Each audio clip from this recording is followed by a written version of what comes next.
So we're going to talk tonight. First of all, I'd like to thank Basketball Immersion and Golden Ticket for inviting me to speak with you tonight. I'm really looking forward to it. And we're going to talk about creating a complete quarter court offense. So some of the elements that, in 30 years of coaching that I've developed and looked at. So what we are going to do is look at fundamental principles and the way we establish things, and not necessarily at actual plays or an actual system. More what you need to put a system together. There will be some examples and options, but what I'm really hoping is that you will think carefully about what you enjoy offensively. What offensive movements and things do you find useful or exciting, and how you might put those together to create a complete offense. The first thing you have to figure out is what set or alignment am I going to play out of? So there are dozens that you can pick from. We've just got some examples here, sort of 1-4 high or low, a 5 out, a stack. You can split your stacks. Your stacks can be high or low. 4 round 1. We got a whole bunch of 5s here representing all kinds of different areas that your 1 can play out of. You might be 1-3-1. You can go overload where you have 1 player on one side, 3 on the other. You can go 2-3, 2-3 high, 2-3 low. Again, there's dozens of sets. So when you're trying to figure out, here's some standard questions that might help you figure out what talent you have and what that would look like best on the floor. Again, I'm not fond of the idea of trying to shoehorn talent into my system. I'd rather develop a system that fits my talent. So some questions: do you have a dominant point guard?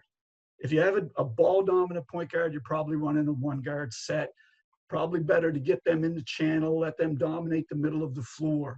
How many guards are you comfortable playing at once? So I always preferred to play 2 point guards at any given time.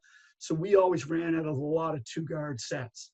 Are you small and athletic? If you are, you might be better off a 5 out or with an overload set. Do you have a dominant post? And if you do have a dominant post, can they score?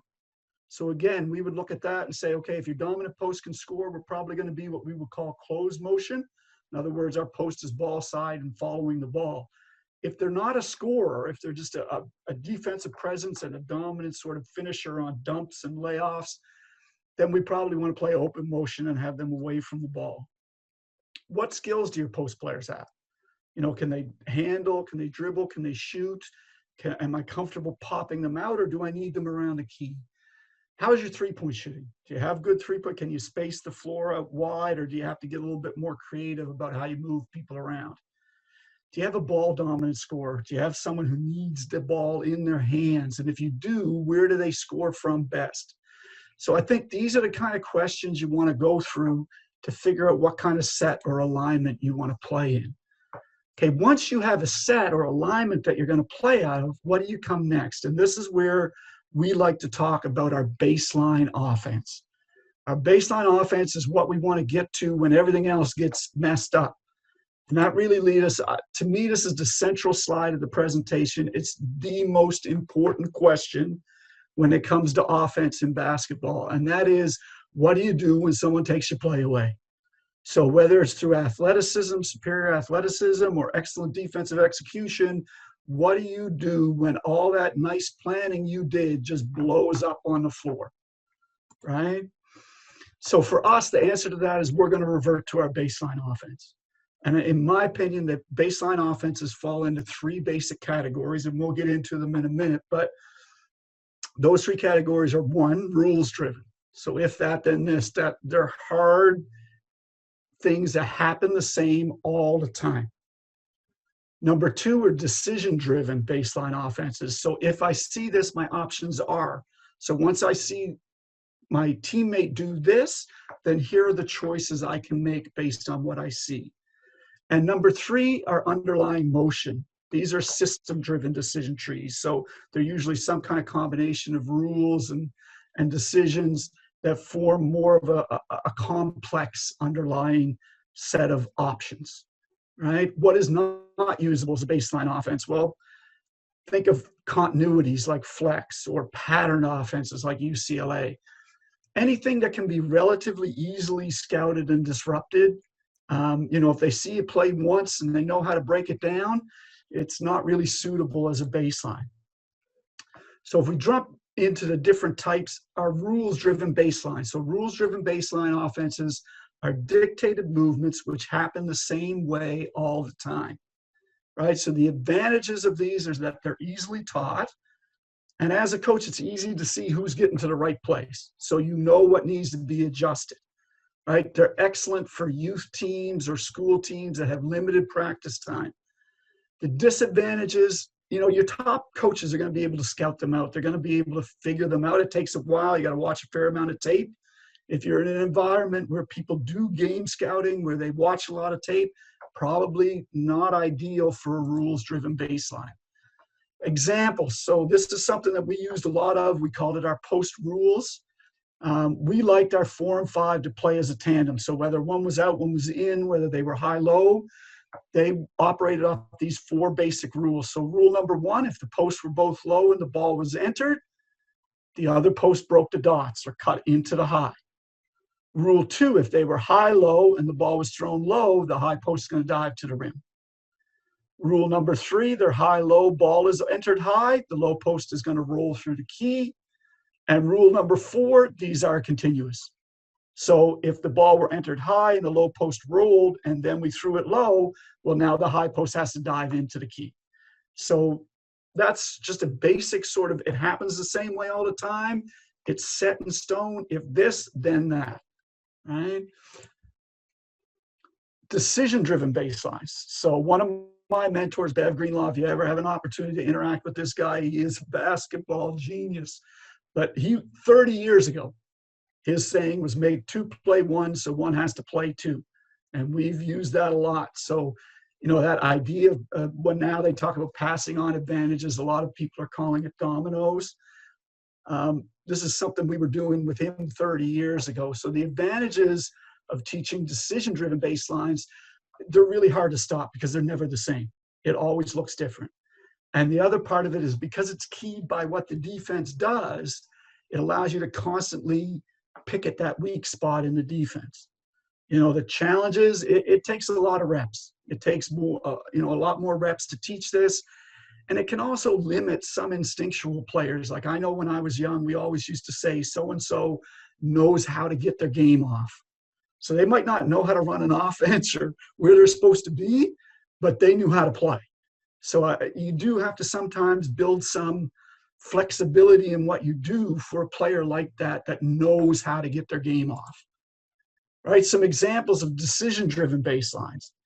So if we're talking about baseline penetration, if a player penetrates to the baseline and gets into the key, then our weak side wing is going to drift.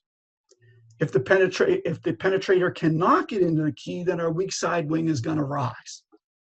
Right? So you might look at that and say, well, how is that really different from rules-driven because you're going to the same place? The difference is that one action. So if you wanted a rules-based for this, that one action, baseline penetration, that player always drifts or always rises. That's rules-driven. In this, it can go either way. Right? And I remember playing, again, in our league, there was a team who was hard rule on this. Any baseline penetration, they drifted, period. That makes it easier for the defense because in our rotations then, we don't have to locate anybody. We just know that if we get into rotation, get to the corner. Get to the corner and take away the drift. That's all you had to know because nothing different was going to happen. Now, when we teach this, we love to use a drill we call 3-on-3 punch and kick. So when we're teaching our decisions around penetration, we got 3 defenders. I'm not a big believer in guided defense. Our 3 defenders are going to play as hard as they can play. And our 3 offensive players are going to have to play as hard as they can play. Right? If we're working on baseline penetration, if the penetrator is able to get into the key and draw help, so here are 2 needed to stop this 1. That leaves 1 to stop the other 2. They got into the key, so we're going to drift on that kick. We're probably going to penetrate pass, and see whether we have a 3-point shot. If the penetration doesn't get into the key, if there doesn't have to be help on the other side, we're going to rise. On that kick, there's still going to be a closeout. We're going to penetrate again. Now, the key is this player, because they did their job, they stopped the penetration too hard. Now they're too far away to help on this penetration. So the 3-man is going to have to drop. They're going to have to come to the level of the ball. And when they do, you can dot the I, move behind the penetration. You're probably going to get that same 3-point shot. So this drill, we're using this and we're letting our players explore, and then we're talking to them about whether they're making good decisions. Right? The final underlying motion baseline our final baselines are underlying motion. So, for us, we would look at something that we used to call push and flatten. So, I remember we played the University of Winnipeg. So about my 3rd year as head coach at MUM, we had a really good team. We would go on to be ranked. We'd win our league. Early in the season, we played a University of Winnipeg team that was in the process of winning 4 straight national championships. They were dynamite. They had a Newfoundland player. They agreed to come out here and play a 3-game set against us. We're playing them first half of the first game. They're so experienced and athletic. They're blowing up. We had a bunch of little set pieces and things that we thought worked well. They're blowing up everything. We are literally down 40 at half. I look at my assistant coaches as we leave the floor, and I'm saying to them, look, we got a choice to make here. We can either really try and work on these set pieces over the next 3 games and pretty much get our behinds whipped, or we can see, do we have an advantage here that we can pick at and maybe make something different happen? And one of my assistants looked at me and said, I think we're more athletic than them at the point. And I said, good enough. Let's flatten out the other 4 players, 1-4 low. Let the point guard attack. Let's see what they create. Let's start developing some movement around that and see what happens. So that's what we did for the next 2.5 games. We worked on that set of concepts, and we actually played a lot better out of that. And so that became for us our push and flatten, which was a combination of our post rules and our perimeter decisions. A lot of people nowadays use dribble drive motion as that baseline.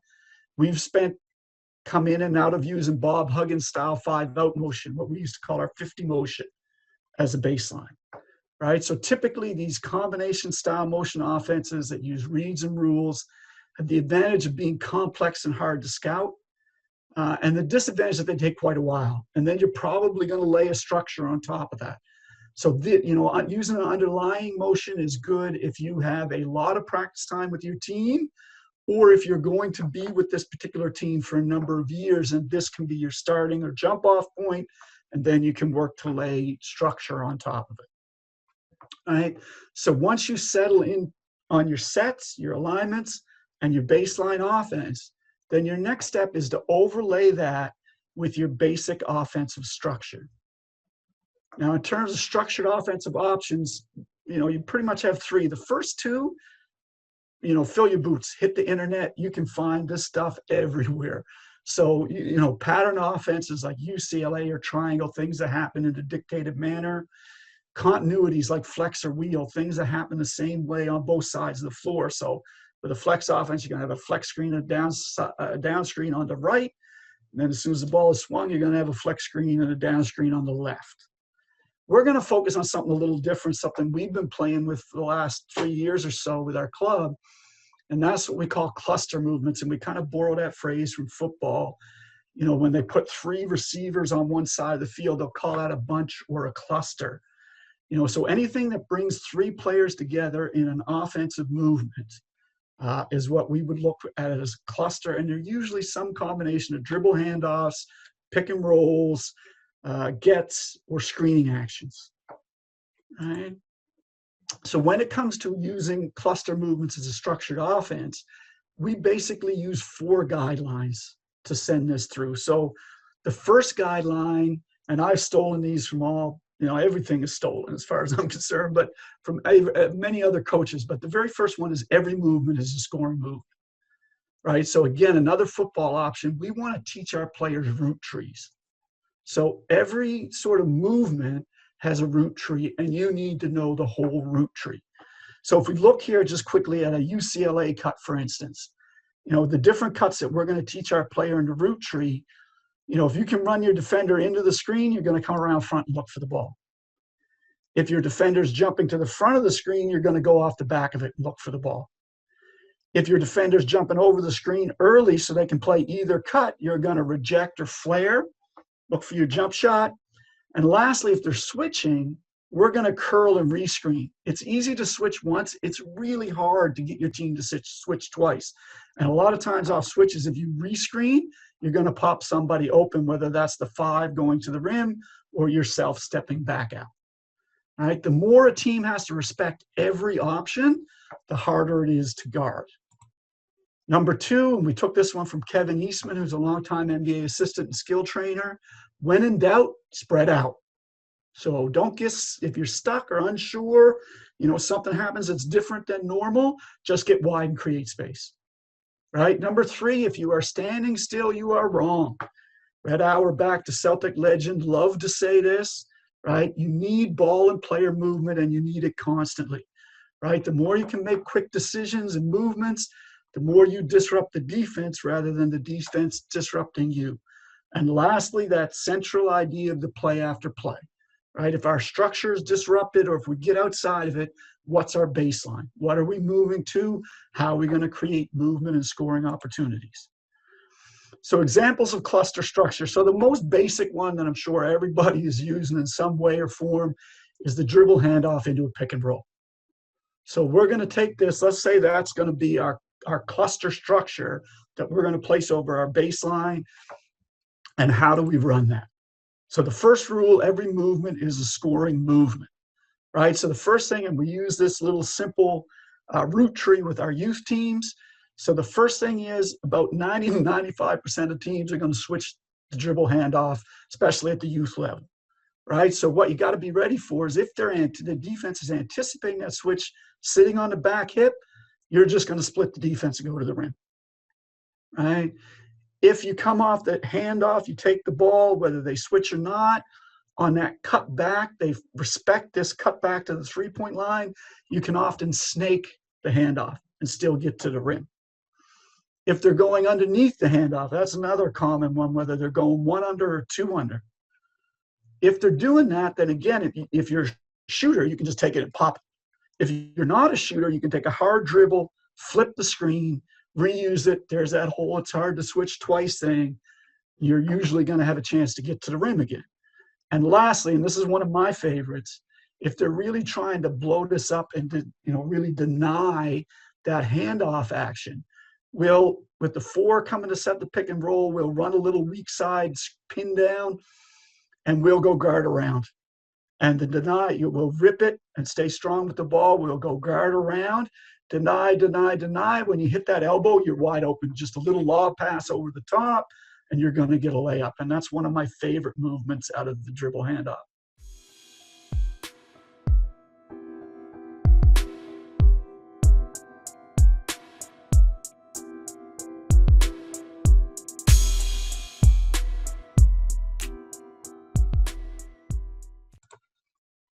Right, we also like to teach 3 decision-making areas.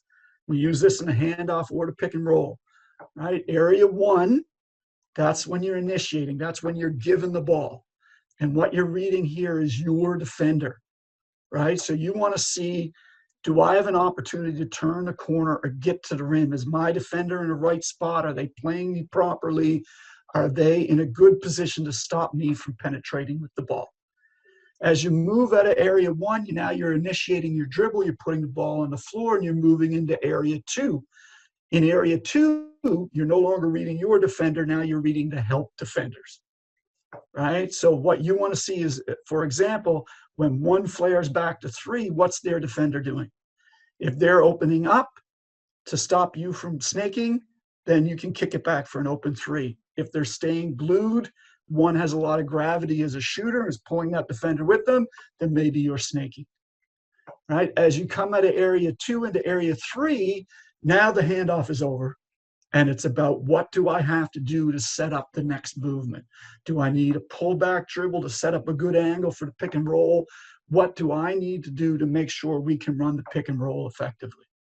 So if we're teaching our players, though, our root tree and those decision-making areas, then they're ready to make that entire process. They can score off any aspect of that. Right, our second one, when in doubt, spread out. So when we're running the handoff pick and roll, we don't want the pick and roll person, the roller running up the behind of the handoff person.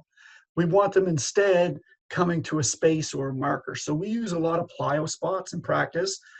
The way I explain it is, if you're going to run a play, you don't just come in and hand out scripts and actors run around on stage and do what they want.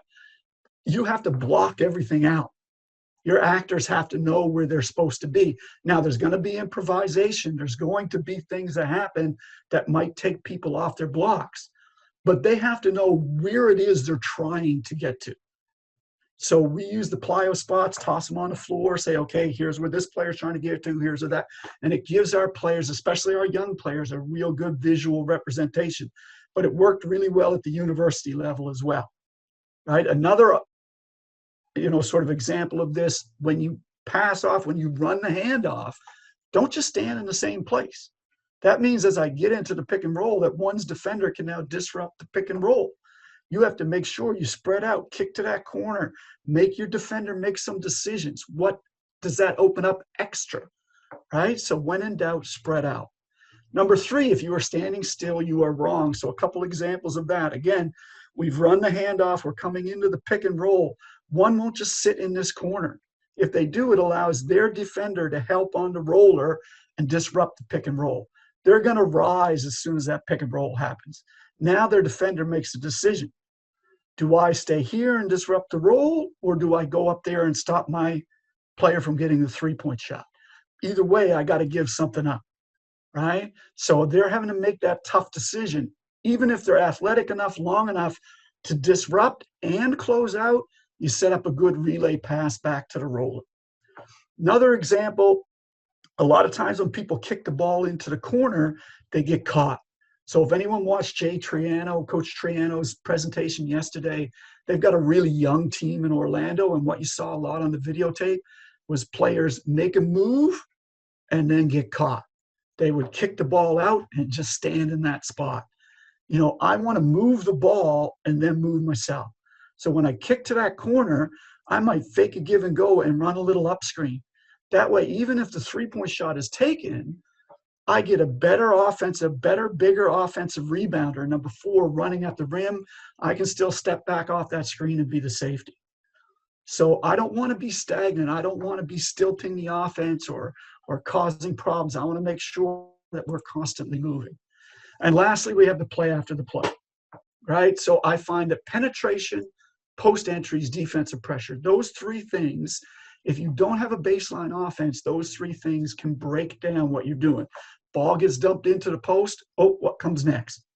Right? If you don't have a baseline offense, everything kind of dies while the post player figures out whether they can score or not. Sometimes with penetration, boom, we don't know what's coming. If we don't have a baseline, we don't know what's coming next or how we're moving out of that, right? If they're really getting into our grill, taking stuff away, we got to know what we're doing. We got to know our play after the play. Right? We teach this stuff with a lot of small-sided games, especially 3-on-3. So a typical practice for us would look like this. The first half hour is going to be transition, whether that's SSGs or full 5-on-5. We're going to work on our transition offense or transition D, press breaks, pressure. That's going to be our first half hour. The next hour is going to be all breakdowns. So skills and small-sided games, 1-on-1, 2-on-2, 3-on-3. Last 15, 20 minutes, we're going to get into our 5-on-5 stuff. And, a lot of people may disagree with that nowadays. What I find is the more 5-on-5 you do in practice, games almost become like oh, God, we got to play again. I always want my players super amped to play. So we don't do a lot of 5-on-5 in practice, because then when we get to a game, everyone's like, oh, it's game day. Like they're just dying to play, right? Last part of a complete offensive system is going to be your ATOs, your after timeouts. And these are going to be your set pieces, your little quick hitters. You need to have things when everything's going poorly, you can't score, maybe you got 3-5 minutes without a bucket. You need to have that play that gets the ball in the hands of one of your best players in the spots that they really like to play. So a couple little examples of that. Again, this one that I really liked was what we used to call it. Again, we weren't really creative with our play names. We called it banana. So it was a banana, what was known back in the day as a banana screen. And if you watched, again, Coach Triano's presentation last night, you would have seen this. A lot of people use this screen now to bring this person up and run a pick and roll. We ran it as offense, right? So we would come out of transition. There's that 2-3 set. I like the 2-guard set. We run a little baseline screen. Again, 4 had all their options, the flare, the curl. If they could score a cheap bucket, let's get a cheap bucket. It was mostly diversionary, but we'll take a cheap one when we can get it. Then we'd run that banana screen. So the 5 comes right down on that sort of curl cut, sets that screen right behind the 3, and the 3 comes up. There's a whole lot of offense here. So we saw last night on the video, like I said, if the defender tries to go over that screen, the 3 can just flare to the short there, get the pass, and lay it up. Right? If they follow behind the screen, then you're allowing the 3 to catch in a really dangerous place where they have a semi-isolation and a lot of options offensively. If 2's defender tries to get in there and jam up that cut by the 3, then you've got the skip for a wide open 3. And the really tricky part of this is how the 5 gets defended, because their defender's in a tough spot. They got to be careful about where they are, because they can actually screen their own player. They can wind up screening 3's defender. So they wind up usually making one of 2 choices: either get up over the 5 and create some space, which allows a hook bounce pass and a layup for the 5, or snuggle into that 5 so the 3 can come through, in which case the 5 can get a deep seal and a score. So there's a lot of good stuff that can happen there. It's a neat little play. And like I said, you can then turn that into a cluster where you run up into a pick and roll if you don't like what happens in the key. Another one that we really like, end of game, kind of full court situation, 10 or less seconds. If they've just been scored on, we want to run that 3 out of bounds and throw the out of bounds pass. That's perfectly legal if you have the right to run the baseline. I can remember a game we're playing in another team's gym. Again, we played a really good half, but they had kind of scored a couple buckets late. They score with about 3 seconds left in the half, and they're feeling like, okay, we're coming on now.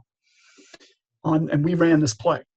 And they were so keyed up to guard that when 3 ran out of bounds, their defender ran with them and stole the pass.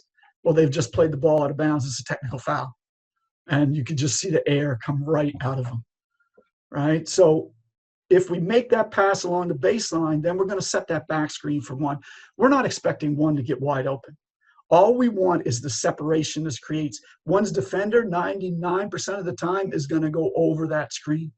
And that's going to give us enough separation to throw the over-the-top pass and get the guard on the move. And then the end movement is really nice, something I stole from John Calipari. The 5 dives to the rim, the 2 is spotted up away. If the 2-man help on a dive, you got the wide open 3-point shot. That's going to be there a lot. If they don't help, the 5 is going to have a post up. If they body that post up, you can drive over top of it. Again, Coach Triano talked a little bit about that last night, and get the layup, right? What if it wasn't a score?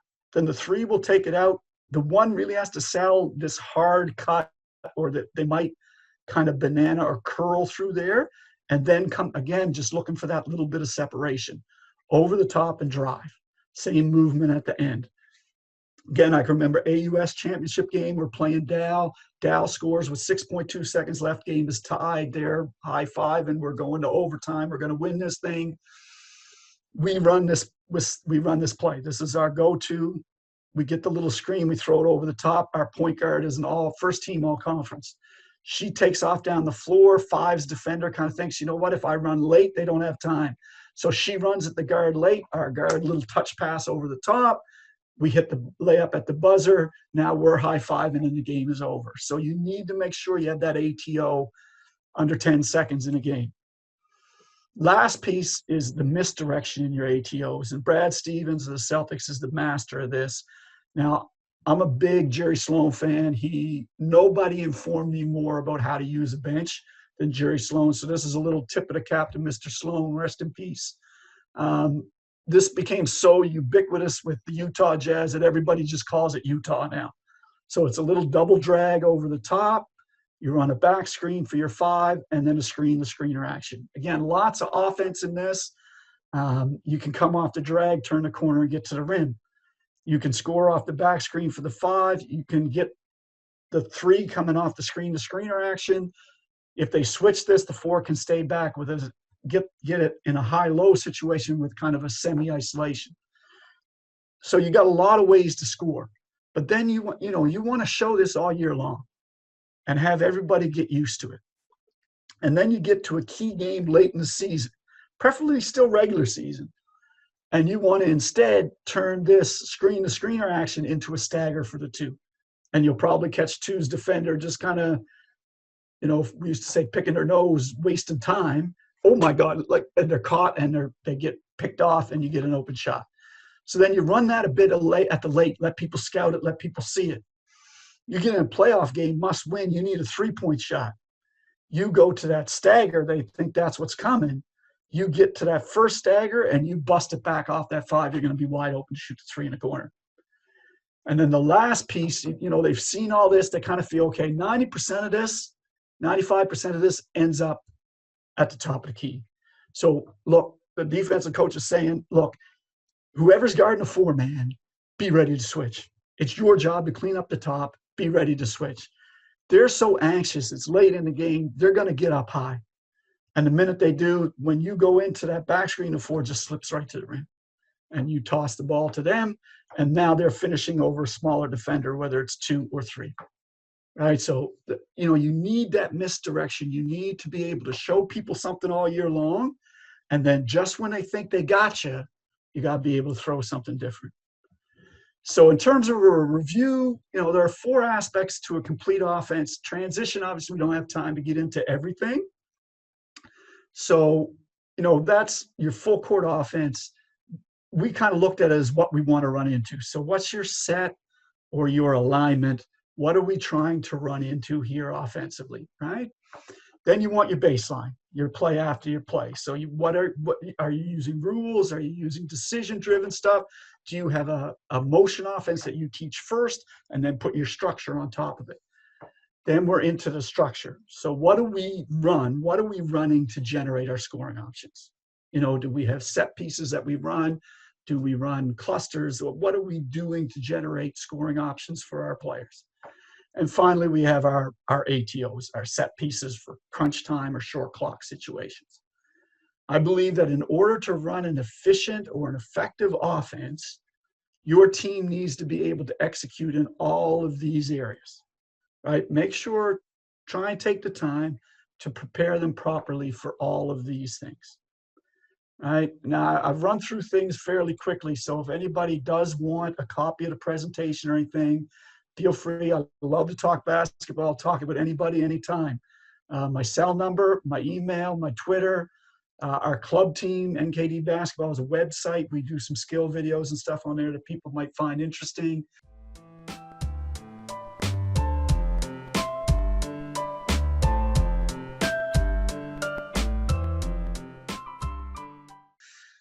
So that's all my contact stuff. I think I talked a little faster maybe than I planned to. So we've got, I think, a lot of time for questions if anybody has any questions about this or anything in general. Yeah, that was great, Coach. There's a lot of really good information in there. And we had some people ask for your presentation already, so I just urged them to get a hold of you that way. So I'll ask you a couple questions. I think it's really interesting that when you talk about structure and unstructured, when do you allow your players to make those sort of unstructured, quote-unquote, reads? How do they earn that trust? How does that happen? I think, the trust-building process is a time thing. Like, I have to see you do the right thing, and there's an evolution to it. So I see you do the right thing in practice, but you still can't do the right thing in the game. Then I see you do the right thing in practice and the right thing in games. I'm a big proponent of, Mike McKay said it last night, trying to find time for everybody to play, trying to find opportunities for all of my players to get on the floor and see what they can do, right? And for us, we're never actually in one or the other in a hard way. So we have our structure, but we always have the baseline. So you're free. Another thing I'm not a big fan of is curtailing people's playing time if they go outside of my structure.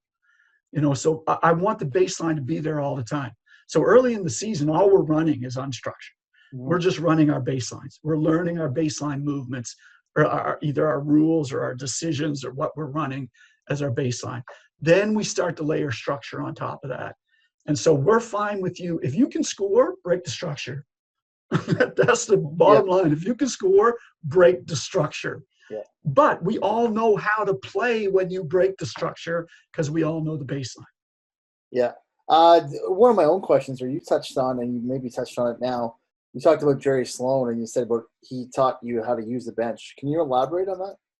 Yeah, Sloan was the master of, I think at playoff time, if you're in a must-win game, then you coach from your gut. You make your substitutions. You probably shorten your bench a little bit. You try and get a few extra minutes out of your best players, all of those things.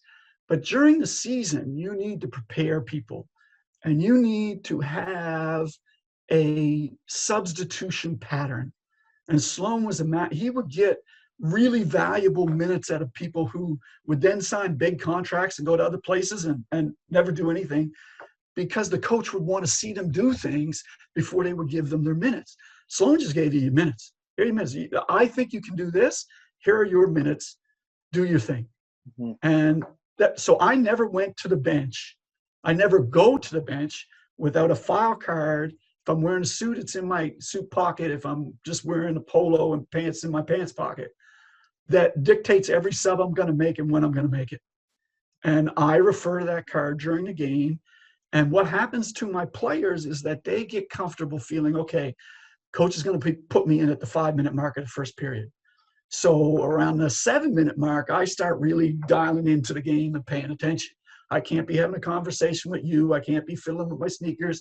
I can't be looking at what my friend is doing in the stands. I need to be ready because he's going to put me in. And I'm going to play 5 minutes. And I'm going to play 5 minutes whether I throw the ball off my feet 3 times, whether I make 10 shots, I'm going to play 5 minutes. So I know that I'm comfortable and I can get out there. I can do my thing. I don't have to feel pressured. And I think that that's an important thing as coaches that we need to understand. Yeah, that's great. Thanks for sharing that. We were talking about so getting into your sets. Who makes the calls? Or do you enable the point guard to make the calls? Are you making the calls? Who manages what you're doing on offense? Again, I love football, and a lot of my terminology comes from football, but I don't believe in football coaching I believe that if you're calling every game every play from the bench, you're losing your best resource. Mm-hmm. You're losing the insight of the people who are actually out there in the battle. So my point guards are entrusted with calling any structure that we want to run. They're free to call whatever they want to call.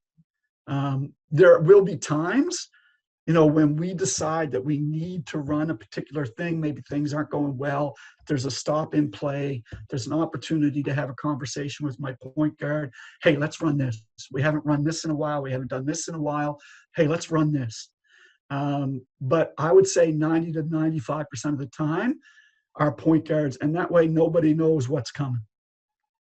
We got a request from the chat for you can you stop sharing your screen so they can see you on the full screen? I guess they want to see more of you. That's a good thing. So, and I'll ask you the next question if you get to that. My wife usually says the opposite of that.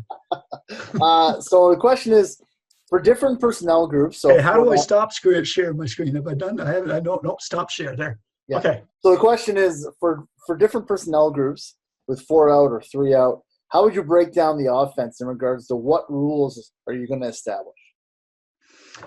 The rules are the same for us. So our rules of movements and decisions are the same. Remember I said that our posts always play in tandem. So whether one is out and one is in, or whether we're playing in some kind of high-low, those rules remain the same.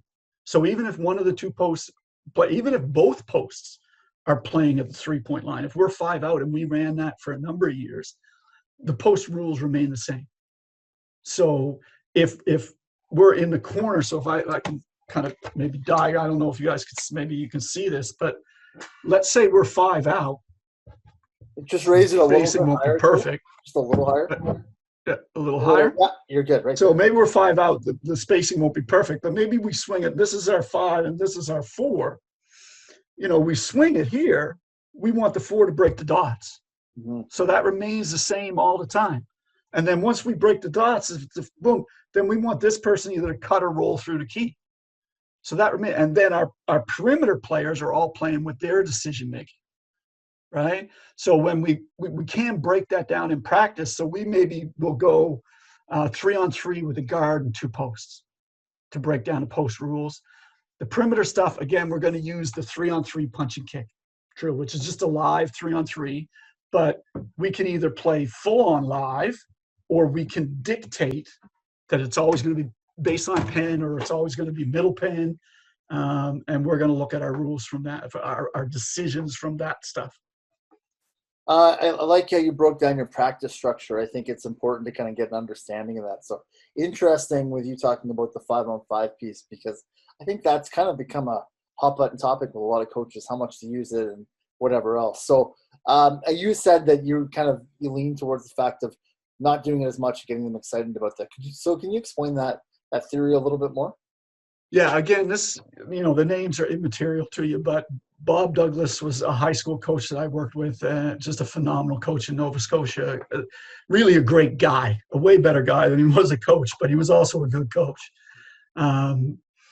But Bob Douglas had this mentality that, we're going to do a lot of work in small-sided games. So we were doing this 30, 35 years ago, and everybody says SSG, small-sided games, himself, Bev Greenlaw, everyone was doing this in Nova Scotia 35 years ago. And so I really didn't see someone running a practice 5-on-5 for the whole 2 hours until I was 20-ish years into my coaching career. Wow. But what I find and what I found from players is that they just get stale. Like they just get in that sort of, it's more of this. It's the same as playing 40 games a year. If you're a high school coach and your team is playing 40 or 45 times a year, your team they're just going to get tired. Like there's going to become a point where there's like, God, we got to do that again. Whereas if you're playing 25, 30 games, I can remember being young and if it was the night before a game, you're going to bed at 7:00 because you're thinking, it'll come quicker. We'll be playing sooner. We can't wait to play. And that's something I've really carried over into my career. So with our clubs, it's 50 practices, 20 games a year. That's it. With our practices, it's, an hour to an hour, 15 minutes of small-sided games and maybe a half hour to a little bit more than that of 5-on-5. So it's always, you can't wait to play 5-on-5. So small-sided games, and that's fantastic. You shared that was kind of the norm for you because it's become the buzzword now, but it's been something you've been doing for a long time. How do you replicate, or some things you do in your small-sided games to replicate the breakdown? So when the wrong read happens or the scramble happens, how do you break that down in practice? Well, to be honest, our small-sided games are always to scramble. They're all, like I said, I don't believe in guided defense. I don't believe in that. I know that some people like it and they get good. And if you believe in it, your players will believe in it. So that's fine. But for us, the defense always plays as hard as it can play. And the offense always has to play as hard as it can play.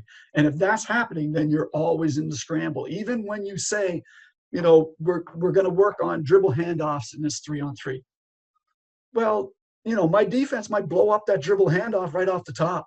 Mm-hmm. And now we're into penetration rules. So I don't mind it being ugly. I don't mind. We're in the scramble every drill we do because that's how you compete. And people would always, the one compliment I got as a coach was, man, your teams just play so hard. Well, that's why, because we play hard all the time. There's never a moment when we're kind of, some drills are more intense than others because, we will slow something down to look at some options. We may dictate that we're only going to do a particular thing, but we're always going to do that thing in a way in which the defense is allowed to guard it, right? Very seldom are we going to say you have to allow this to happen. And usually the only way we do that is if we want to work on a particular screening movement, we're going to allow the first pass so we get right into the screen. We don't want to waste time with that. So to follow that up, when you said that you get the feedback about how, your teams always play hard in the intensity. So do you think it's your habits, it's your environment, that's where it's created? Yeah, I think it's what you demand in practice, right? And what you it's all, I'm an intense guy. Like I'm a passionate. So, I'm also modeling that for my players all the time. I'm in there, I'm fired up. I can't wait. and I'm going to be excited about what we're doing. So I'm also modeling that from that intensity for my players. But I do think, yes, it's a habit that's built from how we practice. If you practice very methodically, you're going to have a very methodical team. There's nothing wrong with that. You're just going to probably play at a slower pace. If you want a frenzied attacking style of play, then you need to have a frenzied attacking style of practice. Yeah, it's funny how it sounds simple, but yet it's a disconnect sometimes with that. So you showed your ATOs and you showed your variations, and I loved your misdirection stuff. How much of that do you show? So in your season, or do you show it right away? Do you hang on to stuff? How much do you put out there into a season? Like I said, usually early in the year, we're running nothing but our baselines. Yeah. We're just learning our movements and our reads, and that's all we're running. Once we kind of get through the preseason into regular season, now we're starting to show our structure. And then by Christmas time, we're starting to show our ATOs. Some ATOs will run all year long. Others we might hold for a little bit later in the year. And we're practicing these things and their counters all the time. So I remember we lost an AUS championship one year. Team went zone on us, 2-3 zone, late in the game, messed us up. We lose. We were favored. We lose. Next year we come back. We're playing the exact same team in the final. Now they're favored. I know what's going to happen. They're going to go zone. So all year long, we're running on a little set piece that we used to call special, where the ball is swung to one side, the offside wing cuts in like they're going to go through the key, and then pops back out off a double screen and gets a wide open 3-point shot. We worked on it. We never ran it once all year long. Saw zone, did whatever. We worked on that thing, at least once a week, every week for the entire season. We get in the game, we're winning. We get about 6 minutes left. They jump into the zone. We start to falter. I yell out special. Boom, we run it. 3. Knock down the 3. My parents, the next time we got the ball, the parents are jumping up on the side. They go, run special, run special. But it did its job. The next possession, they came out of the zone. So some things you're showing all year long. Some things you're going to save. And your misdirection stuff, you're going to save that for that moment, that one big moment, that game that puts you into the playoffs, the game that puts you into the final, the game that gets you to nationals. Yeah, that's awesome. Yeah, the preparation is everything, right? Question here. So when you're doing small-sided games, do you limit the offense to certain parts of the court or the entire offensive enter? So right side only, or both left and right? And he's thinking kind of having 2-on-3. That's a great question. Sometimes I err on limiting the floor too much.